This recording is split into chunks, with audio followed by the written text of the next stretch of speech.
Namaskar, Hari Om Swamiji. Hari Om. In the previous episode, Swamiji, you gave us a splendid account of the meaning of Ved. What are the Veds? How are they intertwined with the day-to-day delivery of our duties via mantra and karmakand? In establishing peace of mind or santushti through aranyak, and in finally helping one understand the only non-dual entity, Brahman. We have earlier had a conversation on Sanatan Dharma, but as some of our audience and some seekers get into some further details, they come up with the question that what is the difference between Sanatan Dharma and Arya Samaj? How do they understand what is more, what has really got the validity, in which direction, in which area should their firmness be so that their resolve is once and for all settled in this? We would like you to illuminate on this, Swamiji. ऐसा है कि सनातन धर्म it refers to the vision and values, practices as revealed in the Vedas. वेद ही उसके मूल स्रोत हैं, वही उसकी जननी है. There's no individual behind Vedas. और उसमें हम लोगों को जो वैल्यूज बताई है वो टाइमलेस है, and that is available for any generation to validate and verify. और जो भी एक सत्य होता है, सत्य किसी व्यक्ति की अपेक्षा नहीं रखता है. सत्य सत्य है, आग गर्म है. अब ये जिसने भी बोला हो तो वो एक जीवन की सच्चाई बता रहा है.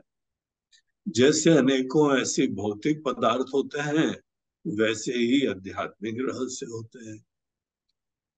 मन में बड़ा छोटापना होगा, ईगो होगा तो बेचैनी होगी. बाहर के जीवन में मोह होगा तो बाहर की प्रवृत्तियां होंगी, बहिर्मुखता होगी. अंदर ज्ञान होगा, पूर्णता होगी, आत्मा का रियलाइजेशन होगा. All these things, they are nothing to do with any individual कि इन्होंने कहा है इसलिए. तो अनेकों धर्मों में वही सिस्टम होता है कि ये हमारे मसीहा ने कहा है, ये हमारे भगवान ने कहा है, तो उन्होंने कहा है इसलिए ये बहुत ही महान है. हम लोग के वहां इस प्रकार का नहीं है. बोला कि चलो किसी ने भी कहा हो, with due respect and reverence to them, क्या कहा है ये बताओ. और जो कहा है वो दूसरा अच्छी तरह समझ जाए, उसको वैलिडेट कर ले, तो कहने वाले की बातें सब बढ़िया, तो हम भी एक्सेप्ट करेंगे और इस तरह से चलता रहे. एक व्यक्ति विशेष की कोई प्रधानता नहीं है. so many rishis, they have given their propositions और उसको दूसरों ने वैलिडेट करा, एक्सेप्ट करा, और इस तरीके से ये ज्ञान की गंगा बहती चली आ रही. सनातन धर्म बेसिकली इसका बहुत ही जीवन के विविध पहलुओं के बारे में बताया जाता है. अब जो जो चीजें बताई जाती हैं उसके अंदर हम लोग के वहां बड़ी स्वतंत्रता रही. और स्वतंत्रता इसलिए रही है कि सब लोग विचार करके ही स्वीकार करते हैं. तो किसी के विचार में थोड़ा बहुत जो है 19-20 आ गया, उसने बोला नहीं ये ऐसा नहीं ऐसा है, बोला चलो ठीक है ये ऐसा नहीं ऐसा है. उनका एक स्कूल चालू हो गया. तो ये हम लोग के देश की सुंदरता है कि यहाँ वैचारिक स्वतंत्रता है. So there is profound intellectual freedom. और किसी के ऊपर कोई जबरदस्ती नहीं रहती थी. बोला चलो ठीक है, आपका ये विचार है, let us have an open discussion on that. आप हमको इस चीज के बारे में बताइए, आपके रीजंस बताइए, आपके तर्क बताइए, हम अपने रीजन बताएंगे. Then we both will be mutually satisfied, so we go ahead with that. Differences खत्म हो जाएंगे हमारे। इसीलिए शास्त्रार्थ की यहाँ परंपरा चली। यहाँ शस्त्र के द्वारा नहीं, शास्त्र के द्वारा एक दूसरे का जो है वो दूरी दूर करी जाती थी। अब इसी चक्कर में यहाँ पे अनेकों लोगों के भिन्न भिन्न मत आए, उनके विचार आए। सनातन धर्म एक परंपरा प्राचीन चली आ रही थी, उसके अंदर कुछ जो है वो नासमझी के वजह से, कुछ गलत फहमियों के वजह से, some practices they became more important, the means became more important than the end. साधन साध्य से ज्यादा महत्वपूर्ण बन गए, जैसे पूजा पाठ और रिचुअल्स एक समय इतने इंपॉर्टेंट हो गए, हमारे देवता लोग इतने इंपॉर्टेंट हो गए कि हमारे देश में जो है विघटन होने लगा। शिव जी को मानने वाले एक हो गए और शैवाइट्स बन गए, वैष्णवाइट्स बन गए, और पता लगा कि देवी माता जी को बचने वाले वो दूसरा तीसरा संप्रदाय हो गया। So the country was, getting disintegrated because of the very dharma which was supposed to integrate everyone. Even though the objective of dharma is not social integration directly. But the fallout of this philosophy is कि आप और हम दोनों एक हो जाते हैं। तत्व का ज्ञान जो है वहां पे हम लोगों को मिल जाता है। So it is the truth which united all of us. जब स्वामी दयानंद जी करके आए, उन्होंने आर्य समाज के जो प्रणेता थे, फाउंडर थे, तो उन्होंने देखा कि देश के अंदर यही पूजा पाठ और देवताओं और देवियों के चक्कर में हमारा धर्म इतना विभाजित हो गया है, एंड एवरीबॉडी बेसिकली वो पूजा कर लेते हैं, रिचुअल्स कर लेते हैं, and they think that all the spiritual obligations have been taken care of. तो he thought that I have to do something about it. ऐसे समय उन्होंने बीड़ा उठाया और एक सिद्धांत उन्होंने ये पकड़ा कि सबको मूल शास्त्र में जाना चाहिए। कोई भागवत पकड़ रहा है, कोई शिव पुराण पकड़ रहा है, कोई देवी भागवत पकड़ रहा है, कोई पकड़ रहा है, कोई रामायण पकड़ रहा है। तो इस तरीके से उन्होंने ये अपने ही देश और दुनिया के कल्याण के लिए बोला, देखो इसका सोर्स क्या है। तो वेद ही जो है सबका आधार है। तो स्वामी दयानंद जी ने बहुत बड़ा साहसी कदम उठाया और बोला कि everybody should connect with the Vedas. और यहां तक उन्होंने बोला है कि बाकी जितने भी दूसरे देवी देवता हैं, हम लोग को उन्हें साइडलाइन करके जो वेदों में बताया है प्राकृतिक देवी देवता, तो प्रकृति से जुड़े हुए, अग्नि है, वायु है, और ये सब चीजें, सूर्य देवता है। बोलो whatever Vedas are saying, ये हमने नहीं लिखे हैं, ये हम लोगों का एक हेरिटेज है, धरोहर है, ये हम सबको प्राप्त है।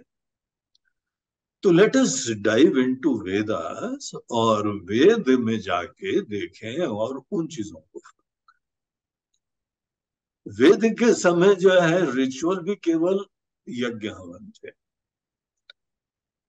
पौराणिक एरा जब आया तब जाके अनेकों ह्यूमन फॉर्म्स वो धीमे धीमे एक्सेप्ट करे जाने लगे और उनकी फिर ह्यूमन फॉर्म्स में पूजा आराधना होने लगी।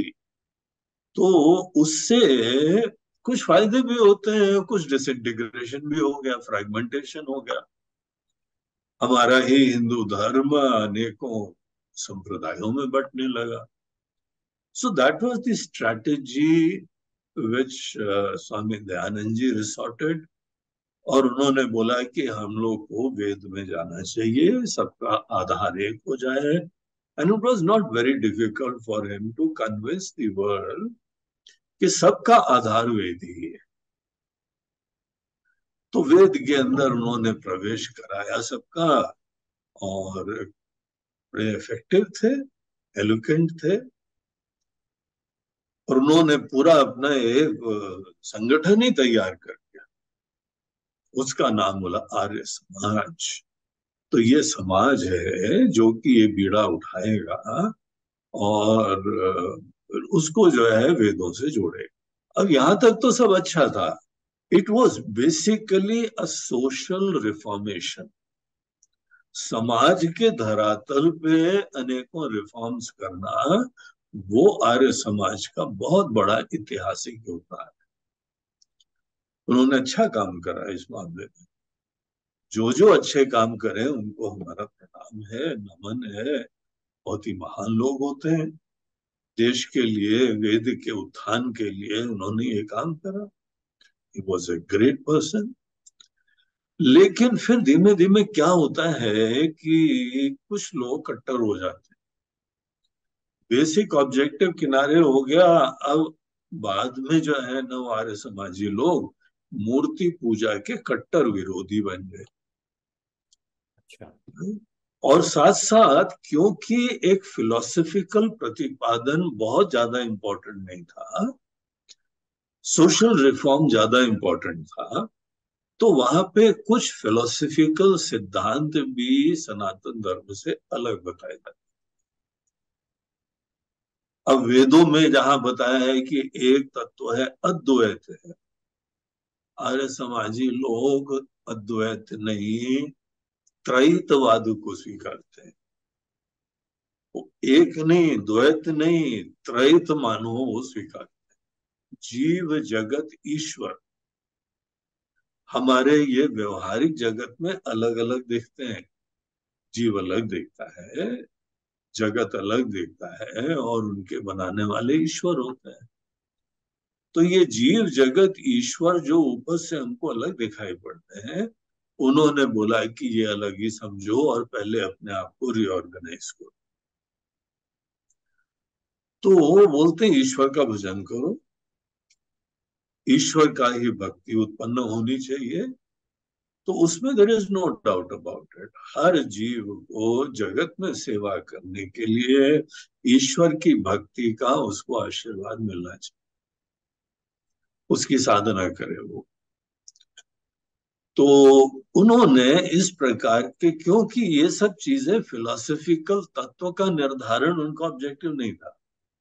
उनका ऑब्जेक्टिव था कि हमारे देश और समाज के अंदर ये विघटन खत्म, और लोग प्रैक्टिकल भी हों, अच्छे भी हों, भक्त भी हों, सेवा करें। आर्य समाज लोग बहुत अच्छी सेवा करते हैं एजुकेशन के फील्ड में। वहां पे खासकर हरियाणा, पंजाब आदि के क्षेत्र में इतने बढ़िया बढ़िया इंस्टीट्यूट चल रहा है, स्कूल्स, कॉलेजेस।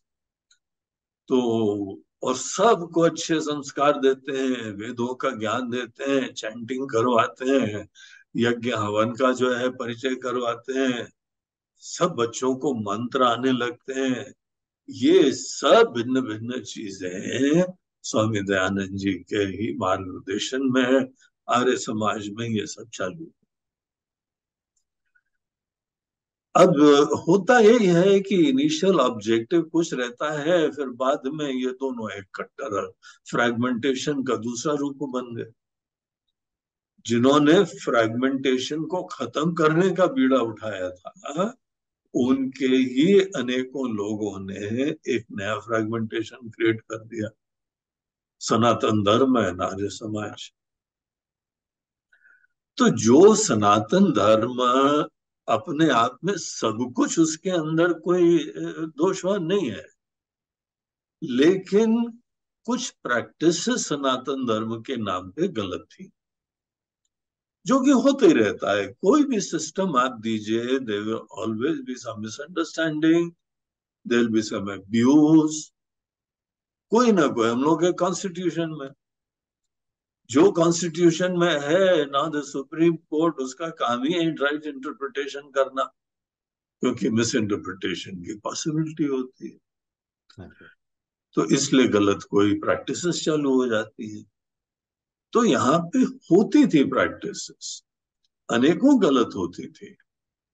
एक तरफ से अगर भिन्न भिन्न देवता बताए जाते थे, ये भी तो बताया जाता था कि ईशावास्यमिदं सर्वम, सिया हम्म, रामो में सब जग जानी, हम्म, सभी चीजों में हमारे राम है। हम्म, लेकिन कुछ लोग अभी वो सब ज्ञान जब नहीं प्राप्त करते हैं तो ऊपर से विभाजन को ही रियल समझ लेते हैं। शिव जी की अलग इंडिविजुअलिटी हो गई तो इंडिविजुअलिटी पे ही घूम फिर के फिर आ जाते हैं। हम्म, तत्व बताने का ऑब्जेक्टिव था कि फॉरगेट अबाउट योर इंडिविजुअलिटी, आपकी रियलिटी तो देखो कितनी दिव्य है, and it transcends your individuality.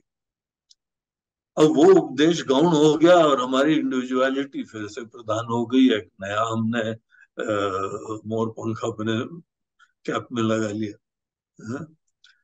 So that which was devised and presented in order to help us transcend the limitations of individuality, वो ही हमारी इंडिविजुअलिटी के अंदर एक अभिमान का नया विषय बन गया।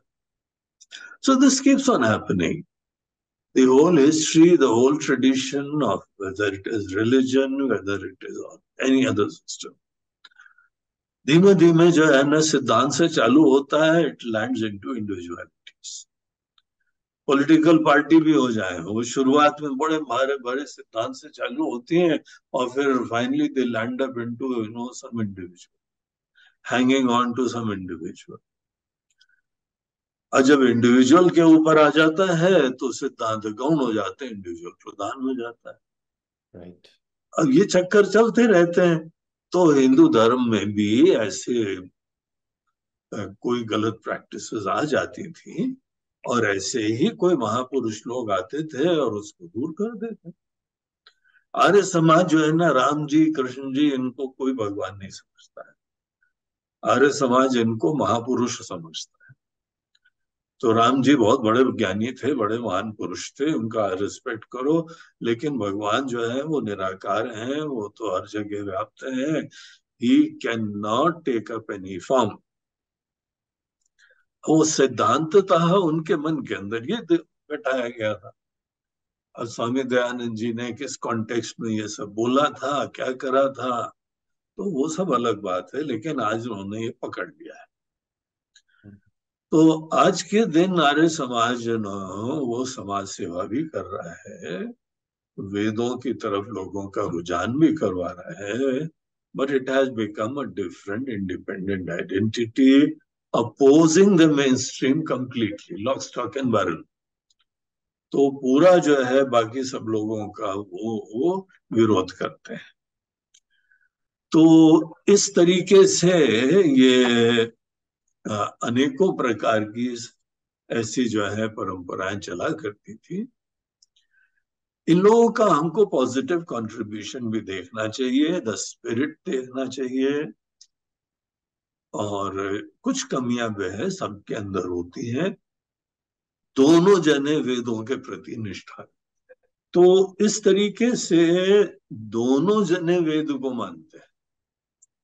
आर्य समाज बिल्कुल ही पक्का वेदों को मानता है, वो भी वेदों का केवल मंत्र भाग को ही मानता है। उपनिषद नहीं मानते गुरु जी? जो उपनिषद मंत्र भाग में आ गए वो उपनिषद को मानते हैं। अच्छा। लेकिन जो अरण्यक में आते हैं, जो आगे डिटेल्स में कर्मकांड के सेक्शन में आते हैं, तो उन उपनिषद को वो लोग नहीं मानते हैं। सिर्फ पहला हिस्सा जो कल आप समझा रहे थे। हाँ जी, मंत्र भाग। जी। तो वो मंत्र भाग में ईशावास्य उपनिषद मंत्र भाग में आता है।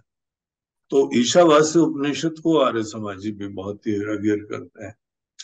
तो हमने कल इसीलिए खासकर एक स्टेटमेंट दिया था, from the subject matter point of view this division of karma upasana and gyan is there, but from the very mantra point of view ये ओवरलैप कर जाते हैं। मंत्र में वो सब लोग स्वीकार करते हैं, लेकिन बाद में इसका मानो डिटेल्स किसी ने प्रेजेंट करा, एज दो एज पर देम। हम लोग तो पूरे कोई उपनिषद को भगवान की वाणी मानते हैं। हम सनातन धर्म वाले कर्मकांड, अरण्यक और उपनिषद, जो कि उसके अंदर विस्तार के लिए की तरह से प्राप्त होता है, सबको डिवाइन मानते हैं, सबको भगवान की वाणी मानते हैं। हम्म, इनिशियली जो मंत्र भाग है आर्य समाज केवल उसको मानते हैं। इसीलिए आर्य समाज की संस्था से वेद पब्लिश होता है। उन्होंने बहुत अच्छा पब्लिकेशन का काम भी करा, आज वेद घर घर में विराजमान है।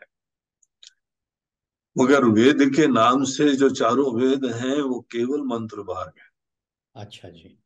तो डिटेल्स उसमें कर्म कांड, अरण्य, उपनिषद ये सब नहीं है।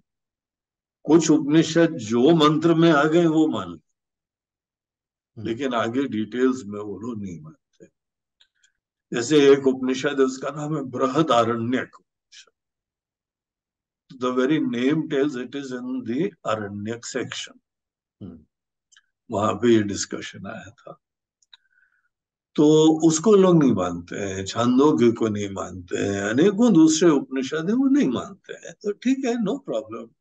वो जो वेद के बारे में मंत्र भाग है, तो एक समय हम लोग के देश में आ गया था, वेद को लोग जानते ही नहीं थे। आज हम और आप भी वेदों के बारे में पूछ रहे हैं ना, चर्चा कर रहे हैं, भाई वेद क्या है, कंटेंट्स क्या है और उसका सब्जेक्ट मैटर क्या है। So this has been going on for generation. हमारे जनरेशन को पता ही नहीं है सब। और स्वामी दयानंद जी महाराज, उन्होंने ये सब काम करा, बीड़ा उठाया, घर घर में वेदों का परिचय करवाया, उनका पब्लिकेशन करवाया। बट इट्स ऑल राइट, उनके प्रेफरेंशियल जो भी था उन्होंने एक ही सेक्शन को लिया, लेकिन कम से कम वेदों से सबको जोड़ा है। So due credit must be given to him कि इतने लाखों करोड़ों लोगों को उन्होंने वेदों से जोड़ा है और समाज सेवा करवाई, धर्म का काम करवाया, भगवान की भक्ति भी उत्पन्न करवाई। भगवान की भक्ति के लिए, साधना के लिए मार्गदर्शन भी देते हैं। लेकिन वो भगवान अलग है, बस भक्ति उत्पन्न करो, ये नहीं भगवान से एक होके बैठ जाओ। तो वो सब अद्वैत की बातें हैं, वो सब वो लोग आर्य समाज ही नहीं चर्चा करते। इसीलिए आर्य समाज के हमने स्कूलों में भी जाके प्रवचन करे हैं, हमारे ज्ञान यज्ञ आर्य समाज के इंस्टीट्यूशन में भी होते हैं। जी। लेकिन जहां ज्यादा हम अद्वैत की बातें करने लगते थे तो अनेकों लोग धीमे से खिसक जाते थे वहां से। तो वो they were not program to listen to all that. भगवान का भजन वजन करना, रिचुअल करना, तो वो लोग भी very rarely people use to participate in all that. हाँ, यज्ञ हवन करेंगे तो बहुत श्रद्धा से आएंगे। So that is all the conditioning which was given. It was not out of knowledge, but it is their reverence to the traditions of their teachers. जो भी उनके टीचर्स ने बताया, तो उसमें अपने को कोई इतराज नहीं। हमारा देश में ऐसे ही होता है। देश में इतने भिन्न भिन्न मत मतांतर हैं कि ये एटीट्यूड लेके ही हम लोग घूमते फिरते हैं। And we give necessary freedom to everybody. हमको तो ये अच्छा लगता है, अरे भैया अच्छा लगता है करो, किसी भी देवता के लिए करो, लेकिन तुमको असली भक्ति उत्पन्न करनी चाहिए, पूरी शरणागति रखनी चाहिए। तो हम लोग इस भाषा में फिर ज्यादा बात करते हैं, ये इशू नहीं रखते हैं कि भैया यही देवता को भजो। हमसे भी कई लोग आते हैं, मिलते हैं, स्वामी जी आप कौन से भगवान को भजते हैं? बोला यार तुमको हम क्या बताएं ये सब बातें। हम एक भगवान नहीं, हम सबको मानते हैं। अच्छा, तो very profound confusion must be there, इसको भजें कि उसको भजें? बोला नहीं, हमारे नहीं होता है confusion। बोला क्यों नहीं होता? आप सबको मानते हैं तो सबको आपको जो है निपटना पड़ेगा, सबका भोग लगाना पड़ेगा, सबकी आरती करनी पड़ेगी, सबका पूजा करनी पड़ेगा। बोले नहीं, ऐसा नहीं है। हम लोग वे आर स्मार्ट, हम सब भगवान के हृदय में एक तत्व को देख लेते हैं और इसीलिए हम किसी भी मैनिफेस्टेशन को मान लेते हैं। तो वी फॉलो दैट सिस्टम। अब आर्य समाज वालों को उस समय ऐसी देश में दुर्दशा हो गई थी। So therefore I personally call that as a social reform. सामाजिक जो है विघटन को रोकने के लिए उन्होंने बोला यार सभी हिंदू लोगों और वैदिक लोग, हिंदू हिंदू वर्ड नहीं यूज करते थे, तो उन्होंने वैदिक वर्ड ही यूज करते थे, क्योंकि उनका जीवन का काम ही वेदों से जोड़ना था। Hindu word anyway it is an imported word. वो ब्रिटिशर्स वहां से और जो फारसी लोग थे, इंदु नदी के उस पार के लोग हिंदू, वो ई को ह बोलते थे, इसीलिए जो इंदु नदी इंडस रिवर थी उसके उस पार के लोग हिंदू कहे जाते थे। तो ब्रिटिशर्स ने भी बोला कि हाँ ये हिंदूज हैं, तो the word stuck up. Otherwise हम लोग के शास्त्रों में इसका बहुत यूज नहीं है।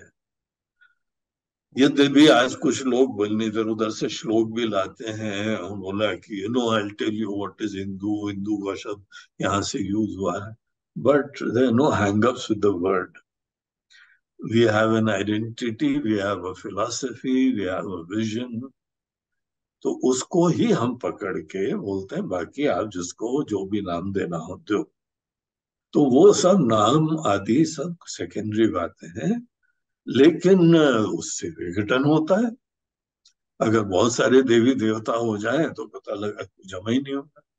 हम बाहर विदेश जब ट्रैवल करने गए तो हम देखते थे कि एक हिंदू मंदिर होता था, और जितने साउथ इंडिया हो, नॉर्थ इंडिया हो, गुजराती हो, बंगाली हो, यूपी हो, कश्मीरी हो, तेलुगु हो, मराठी हो, सब एक ही जगह आते थे।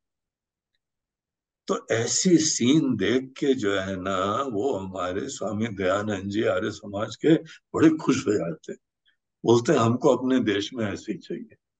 एक देश है, तुम लोग सब लोग प्यार से इकट्ठा क्यों नहीं रह पाते हो भाई? सो उनके अंदर there was a great love and passion that this is one family and everybody should live lovingly in brotherhood. और हम लोग को जो है जोड़ने का तरीका, दैट वाज आवर हेरिटेज, वेद थे, तो उन्होंने उसी को जो है प्रोपेगेट करा। लेकिन जैसे बताया ये सोशल रिफॉर्म था, फिलोसफिकली वो फिलोसफी कोई ऐसे आचार्य नहीं थे जिन्होंने तत्व का प्रतिपादन करा। तत्व का प्रतिपादन was with reference to social reforms, और यहाँ पे तत्व के बारे में चर्चा करने वाले सोसाइटी, परिवार, घर, दुनिया सब छोड़ के तत्व का चिंतन करते हैं। So my priority is not that कि सोशल रिफॉर्म में कौन कौन चीज फैसिलिटेट करेगी, हम वही चीज बताएं। This priority does not come in my mind. हम बोलते हैं society is a means for you to evolve spiritually. Again spiritually word भी हम बोल रहे हैं, पहले भी बताया था, ये कोई हम लोग का शब्द नहीं है, लेकिन क्या होता है कि जो शब्द प्रचलित हो जाता है वो यूज करना पड़ता है। आध्यात्मिक विकास के लिए ये सब चीजें कोई महत्व की नहीं है। आप पूजा पाठ करें, किसी से प्रेरणा प्राप्त करें, बहुत अच्छी बात है, लेकिन पूजा पाठ से मुक्त नहीं होते हैं, आप समझ लो पहले ही।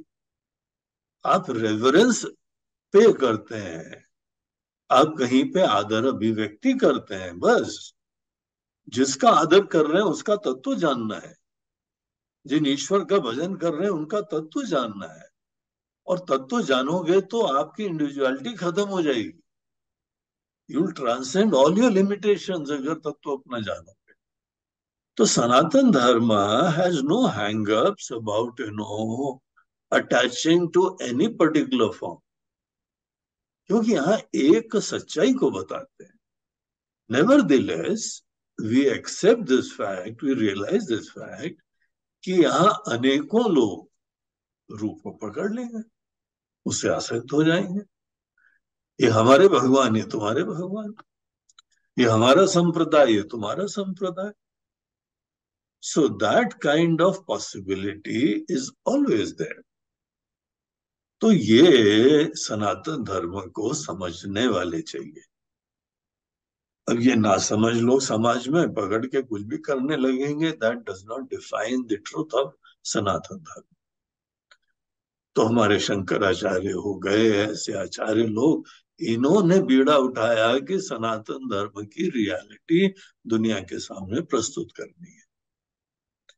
तो इनका एक भिन्न काम था, इन्होंने वो एकमेव अद्वितीय तत्व को रिवील करा।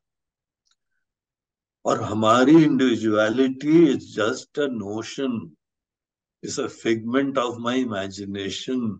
हर व्यक्ति की individuality is only at the level of mind. आप मन के परे जाइए तो आपकी इंडिविजुअलिटी खत्म होगी। So individuality is just a figment of my own mind. In case if I can enlighten my mind and understanding, बगैर सोए हुए भी चारों तरफ हम एकता और प्यार उत्पन्न कर सकते हैं। That is the contention of all the scriptures. अब जानो ना क्यों ये भेद कोई सत्य मान के बैठे। भेद होते हैं लेकिन साथ साथ समस्त भेदों के पीछे एक एकता भी होती है, एकता का सूत्र भी होता है। उसको जानो तो सनातन धर्म में that was the line of thought and understanding. North south आप चले जाओ, कितना डिफरेंस है, भाषा में डिफरेंस है, खाने में डिफरेंस है, पहनने में डिफरेंस है, लेकिन वो भी वही सनातन धर्म मान रहे हैं और इतने बढ़िया मंत्र बोल रहे हैं, वो सब पूजा कर रहे हैं, आस्थाएं रख रहे हैं। ऐसे मंदिर बनाए कि यहाँ पे दूसरी जगह ऐसा मंदिर की कल्पना नहीं हो पाई। इतने धर्मनिष्ठ। राम राम आप यहाँ बोलो या राम राम वहां जाके बोलो, आपको सब बड़े प्रेम से स्वीकार कर देते। So that was something great in spite of all the differences in our country. It was this thread, ये वेदों के द्वारा प्रतिपादित सनातन धर्म का सिद्धांत, that was the binding factor of the whole country. और उस समय भी कंट्री बोलना पड़ता था क्योंकि एक हिमालय जो है ना बाउंड्री बना देता था। Even though some kings, Cholas and all those people, वो तो कहां तक चल गए, सब फार ईस्ट मिडिल ईस्ट हर जगह पहुंच गए। किसी एयरपोर्ट में वहां पे पता लगा कि पूरा समुद्र मंथन की मूर्ति बनी हुई है। ये सब चीजें, this religion, this thought, it spread far and wide. Russia में अनेकों मूर्तियां मिली हैं शिव जी। कहाँ कहाँ फैले हुए थे, कहाँ कहाँ वो लोग लेके गए, लेकिन बेसिकली इस देश में हिमालय के अंतर्गत यहाँ पे ज्यादा उसको प्रॉस्पर करा, यहाँ उन्होंने फैलाया इसको। तो इस तरीके से ये सब अपने विविधता के बावजूद ये वैदिक धर्म पूरे देश में एकता उत्पन्न करने का कारण बना, बल उत्पन्न करवाया, क्रिएटिविटी उत्पन्न करवाई, बड़प्पन उत्पन्न करवाया। So there are so many contributions of Vedic Dharma in our country and in the whole world, in fact. चारों तरफ इस चीज का प्रसार प्रसार। हाँ, लेकिन कोई ना कोई ऐसे फैक्टर्स भी आते हैं जिससे डिग्रेडेशन होता है, हमारा स्वाभिमान कई लोग खत्म कर देते हैं, तो ये सब भी प्रॉब्लम है। So everything has been going on in the history. जब ज्यादा समस्या आती है तो कोई महापुरुष लोग आते हैं और उसको ठीक करने की कोशिश करते हैं। And Arya Samaj was one of that movement. और उसी मूवमेंट से यहाँ पे अनेकों कुरीतियों को दूर करने की कोशिश करी। तो we have respect for such great people, but हम लोग का सिद्धांत तो यही रहता है, किसी की भी बात हम आंख बंद करके नहीं स्वीकारते हैं। हम लोग तो शास्त्रार्थ करते हैं, संतुष्टि करते हैं, तब स्वीकारेंगे। हमारे गुरुदेव तो कहते थे कि जितनी लंबी दाढ़ी और जटा है उतनी शंका करो, और जब तक तुम संतुष्ट ना हो जाओ, तुमको लॉजिक, तुमको प्रमाण न मिल जाए, इट डजंट मैटर कि किस व्यक्ति ने कहा है। So let us just focus on the truth and the facts of life. तो इसीलिए भले आर्य समाज ने कहा हो, स्वामी दयानंद जी महाराज ने कहा हो, हम तो उनको महाराज भी बोलते हैं, आदर देते हैं। तो ये सब अच्छे, जिन्होंने इतना महान सोच रखी, इतना बड़ा अपने परिवार, अपने छोटी दुनिया से आगे बढ़ के सोच पाते हैं, बाकी तो लोग सोच ही नहीं पाते हैं ये सब। Therefore, you are certainly a very great man. लेकिन his objective was not, the परम तत्व का प्रतिपादन करना, वो उनका गोल नहीं था। समाज में विघटन दूर करना, वैदिक धर्म के साथ सबको जोड़ना, सबकी रूट्स वेदों में है ये बताना, ये सब चीजें उनका पैशन था, उनका गोल था। And he did a great job.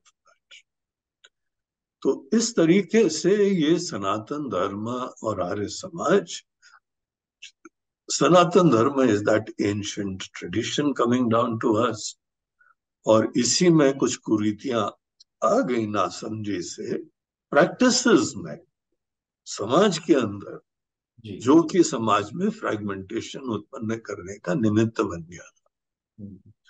हम वो तो अलग हो गए, हमारे मंदिर अलग हो गए, ये सब अलग हो गए, हमारी प्रैक्टिसेस, हमारे मंत्र, हमारी रीति रिवाज, शादी ब्याह के तरीके और सेलिब्रेशन के तरीके और अभिवादन के तरीके, राम राम अलग हो गया, कोई जय कृष्ण हो गया, जय श्री कृष्ण हो गए, और कुछ।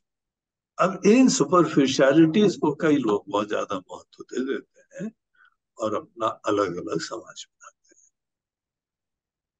तो इन महापुरुष की यही योगदान था। लेकिन क्योंकि फिलोसॉफिकल प्रतिपादन इनका गोल नहीं था, इसीलिए with the pinch of salt we take his various teachings, और उसमें जो हमको अन्य शास्त्रों से प्रमाण मिलता है हम उसको स्वीकार करते हैं। किसी भी व्यक्ति को हम स्वीकार नहीं करते, हम वेदों के सिद्धांत को स्वीकार। तो वेदों से भी हमारा डेफिनेशन वेदांत से है, वेदांत में ही तत्व का प्रतिपादन करा जाता है। तो जो वेदांतों में बताया हुआ है हम उन्हीं चीज को स्वीकार करें। सो इन दिस वे सनातन धर्म और आर्य समाज, ये शब्दों का आशय है मोटा मोटा। अब इसके अंदर हमने बहुत डिटेल्स उनके सिद्धांतों के नहीं बताए। कुछ बड़ी मोटी मोटी चीजें कि मूर्ति पूजा को वो जो है खंडन करते हैं, अनेकों देवी देवताओं को भगवान मत समझो ये बताते हैं, मतलब वेदों में क्या कहा है भैया वो देखो। So we understand and appreciate his concerns and his passion and respect also. लेकिन जहां तक तत्व की बात है, अपने देश में शास्त्रार्थ की परंपरा है। हमारे अपने आचार्य लोग होते हैं, वो लोग भी बोलते हैं क्वेश्चन करो, श्रवण करो, फिर मनन करना चाहिए, क्वेश्चंस उत्पन्न करने चाहिए और क्वेश्चंस को रिजॉल्व करना चाहिए।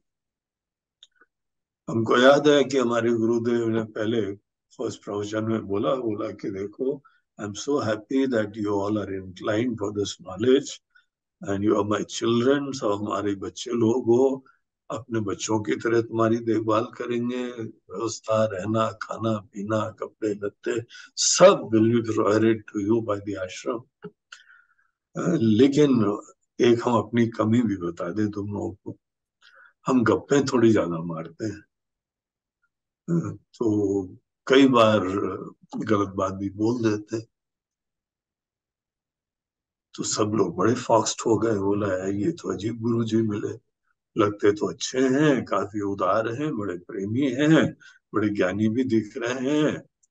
अब हमको तो वही दिख रहा है जो ऊपर से दिखता है, अंदर क्या है क्या पता। वो खुद ही कॉन्फेस कर रहे हैं कि हम अनेकों बार गप्पे भी मार देते। तो उनसे पूछा गया, गुरुदेव क्षमा करिए, आप बीच बीच में गप्पे मार देते हैं, so how do we decide what is the truth and what is the untruth. बोलते हैं exactly this is what I want to communicate. आंख बंद करके हमारी बात नहीं घोट के पी लेना, सोच समझना, विचारना, वैलिडेट करो। इसीलिए हम गप्पे बीच बीच में मारते हैं। तो there will be something which will be apparently not the ultimate truth.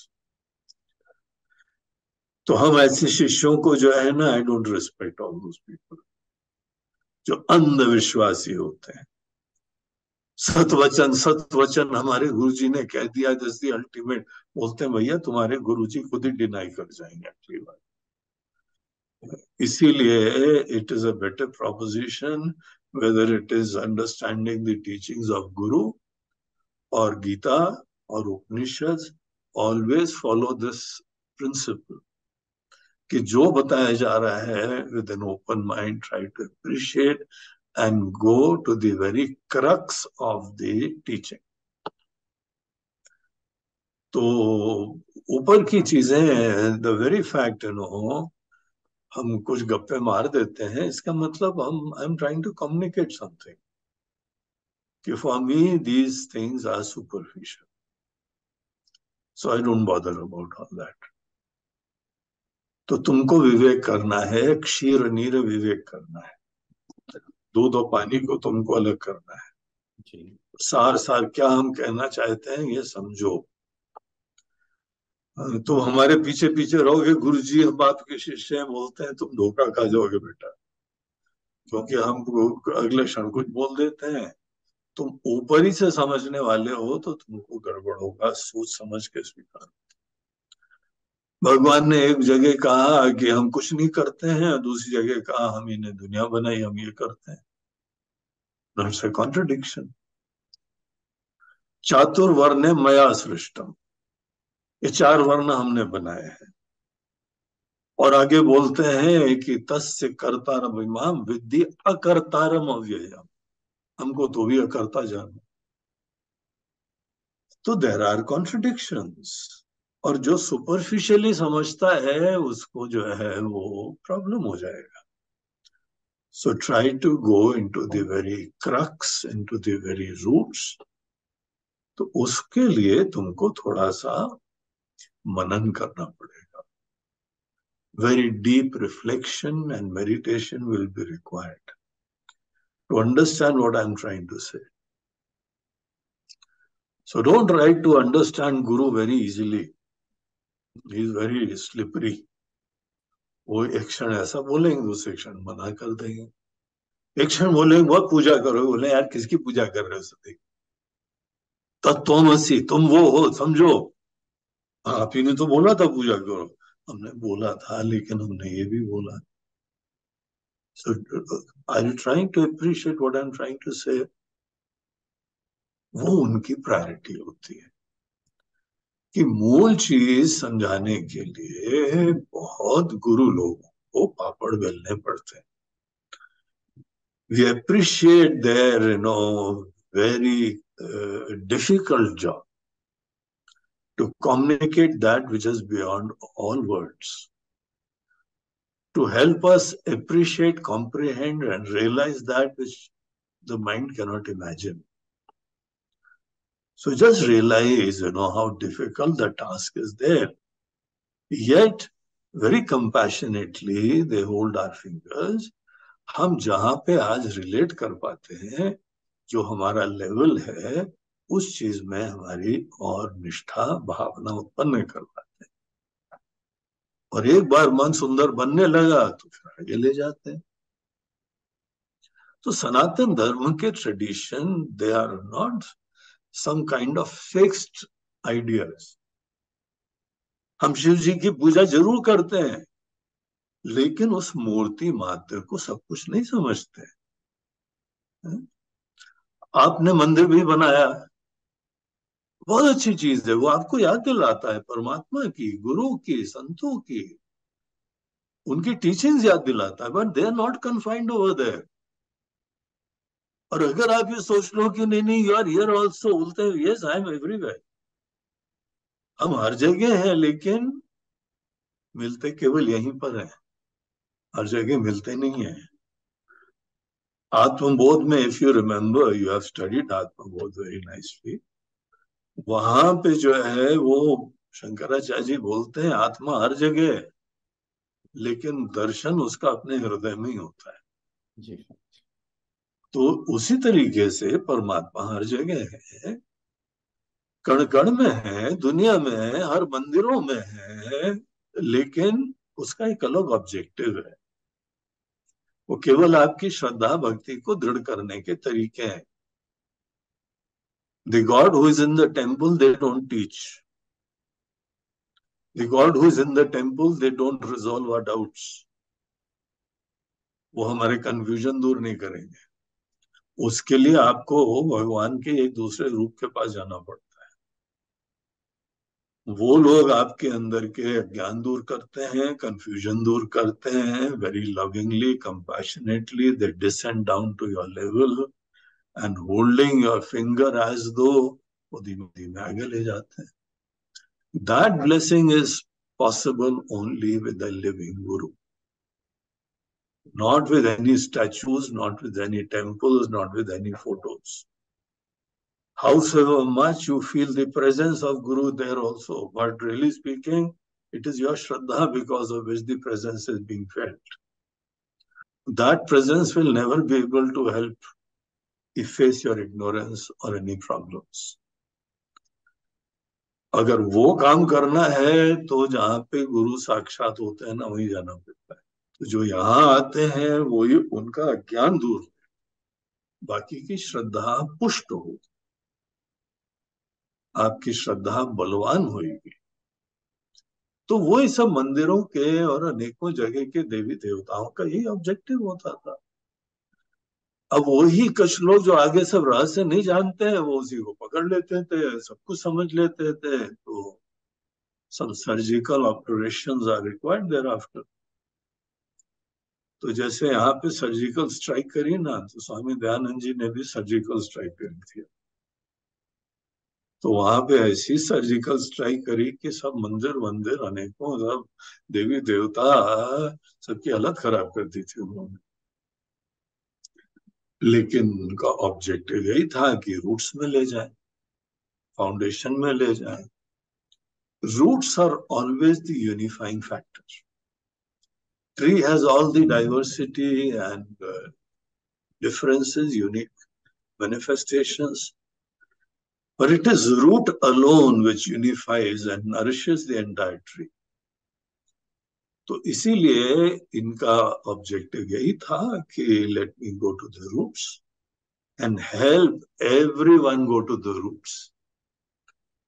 और इस स्ट्रेटेजी का ये भी फायदा रहा था कि नोबडी को नो डिनाई है, क्योंकि हम रामायण भागवत भी बोलते हैं तो 50 बार बोलते हैं भगवान ने वेद में कहा था।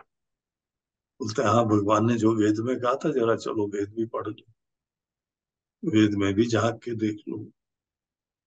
तो ये उनका स्ट्रेटेजी रही थी स्वामी दयानंद जी महाराज की, and it was required at that time. Gautam Buddha का भी ऐसे ही कुछ काम था। उन दिनों भी बहुत ही हिंसा, रिचुअलिज्म को ज्यादा महत्व देने की टेंडेंसी सदैव इंसान में ज्यादा रहती। बड़ी संतुष्टि कर लेता है, मैंने तो पूजा कर ली है, as though all my religious responsibilities are over, now the ball is in भगवान्स कोर्ट। तो हम पूजा करके ऐसे ही समझ लेते हैं। तो यहाँ पे ऐसे आचार्य लोग आके हमको बताते हैं, बोलते बेटा अभी नहीं हुआ है, अभी जरा थोड़ा और पढ़ लो, भगवान बोल क्या रहे वो सब भी समझ लो। तो इस तरीके से it was basically surgical strike by Swami Dayanand ji हमारे समाज। तो सर्जिकल स्ट्राइक हुई, हमारे अनेकों मंदिर जो फैनेटिक ट्रेडिशंस थे उनको हिला के रख दिया, उनकी जड़ें ला दी। बहुत सारे लोग हमारे समाज में दोबारा जोड़, सब नहीं जोड़ पाए लेकिन काफी कुछ जोड़े। But these things are going on, वो तो चलता रहता है। इसके पीछे की हमने मूल कहानी अपनी भाषा में बताने की कोशिश करी। जी कोई और बताएगा तो भिन्न तरीके से बता सकता है वो, और दूसरी चीजों को प्रायोरिटी दे के बता सकता है। लेकिन this was my presentation and I hope it helps. Swami ji, आप इतने कंपैशनेटली सारी शंकाओं पूछने का हमें फ्रीडम देते हैं, और मैं जानता हूं कि इनमें से बहुत कुछ हमारे लिए शायद कुछ मतलब they are some of them are very superficial questions, probably should not be asked to you, but still you resolve them and you throw so much light on it and take us to the deeper meaning. We cannot repay what you are doing for us, Swamiji. नहीं Thank you. नहीं, don't bother about paying and all that, वो चीजें गौण है। And this is your tradition, this is my tradition, this is what I was talking about, कि सबकी शंका को दूर करना, सबको क्वेश्चंस की फ्रीडम देना, ये सब लोग हर ट्रेडिशन में नहीं कर सकते। ये हमारे उपनिषद में ही है, हमारी गीता में है, हमारे रामायण में है। यहाँ पे भले भगवान शंकर और पार्वती जी का संवाद हो, क्वेश्चन आंसर। गीता में अर्जुन भगवान कृष्ण का संवाद हो, क्वेश्चन आंसर। उपनिषद के अंदर so many question answers. So question answers is the way to go forward, and everybody should have somebody in life where you can open your mind and ask questions. The capacity to open the mind is the real definition of Shraddha. ज्ञान की प्राप्ति की प्रेरणा से, sincerely, the objective should only be to appreciate whatever the truth is. उसके बाद हर इंसान दिल खोल नहीं पाते हैं। कई बार यहाँ पर भी कैंप वैम्प होते हैं ना, क्वेश्चन आंसर सेशन होते हैं, बोलता है तुम पूछ लो हमारा एक क्वेश्चन तुम पूछो। बोला क्यों भैया, तुमको पूछने में क्या प्रॉब्लम? तो लोगों के ईगो हैंगअप्स होते हैं, प्रश्न ही नहीं पूछ पाते हैं।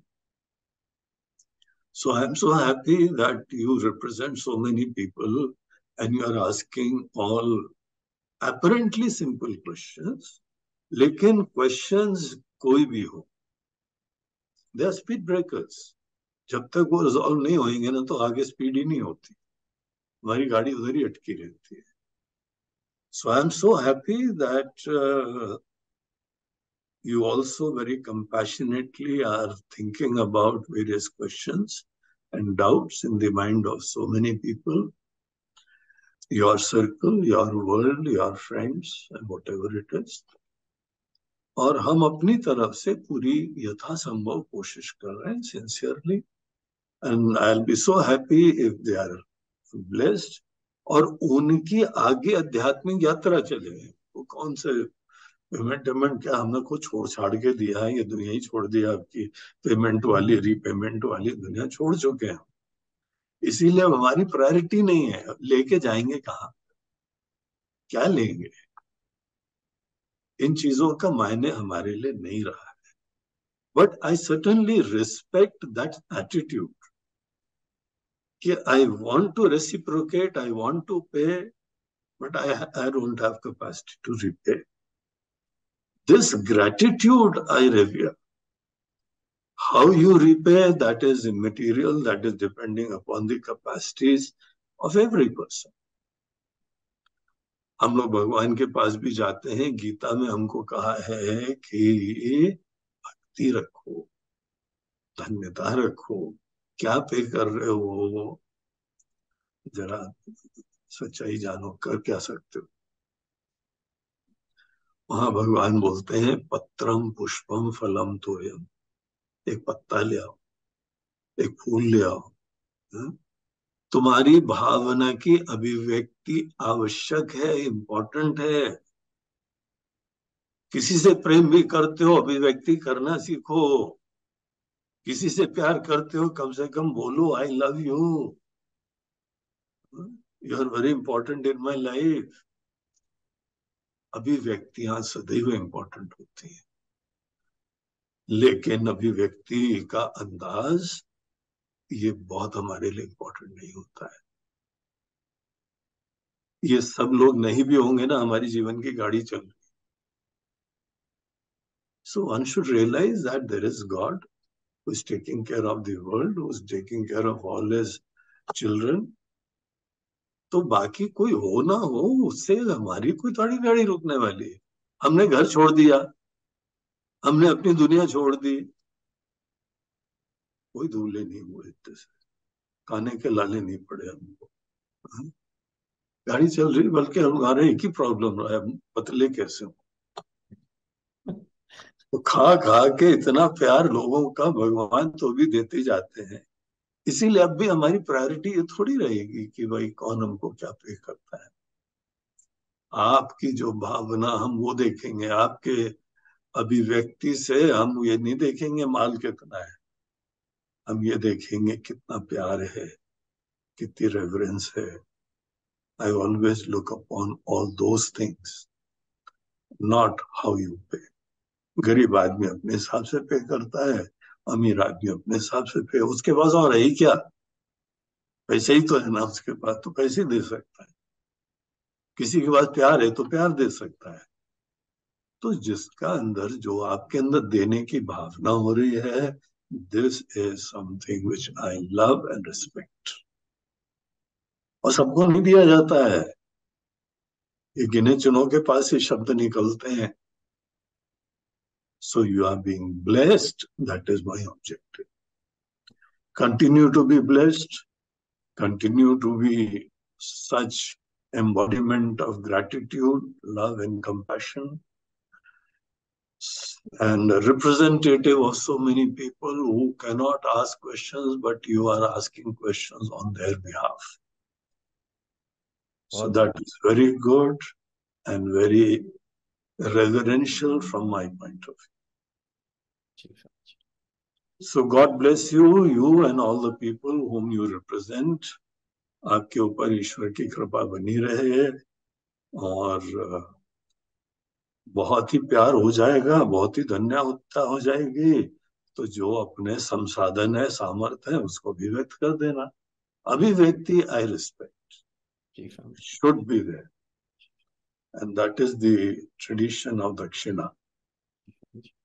खूब प्यार से ज्ञान दो, कोई पैसा नहीं, कोई फीस नहीं, बट देयर आफ्टर आई सी, किसी को हमने कुछ बेनिफिट दिया है तो कोई फूल वूल लाके चरण में रख रहा है कि नहीं, इतना भी उसको लाभ नहीं हुआ है, तो हमने कोई बात नहीं, I will try better next time. कुछ तो अभिव्यक्ति होनी चाहिए। अभिव्यक्ति कभी प्यार की होती है, धन्यता की होती है, और हमारे ट्रेडिशन में उस चीज को महत्व दिया जाता है। किसी को यह अभिमान नहीं होना चाहिए कि हमको कोई कुछ दे रहा है, हमारी गाड़ी चला रहा है। हमारी गाड़ी केवल महादेव जी चलाते हैं, और you will not be around तो भी गाड़ी चलेगी। तो इसीलिए हमको चिंता ही नहीं है। देखो, this makes us so fearless and free of all dependencies, and yet we can afford to be loving, selfless, compassionate, caring. तो ये आपका ट्रेडिशन है, ये हमारा ट्रेडिशन, और इसमें क्वेश्चन जरूर पूछे जाते। So that is it, we'll call it a day. आज जो है बहुत बहुत आभार। चलो, हरि ओम, हर हर महादेव।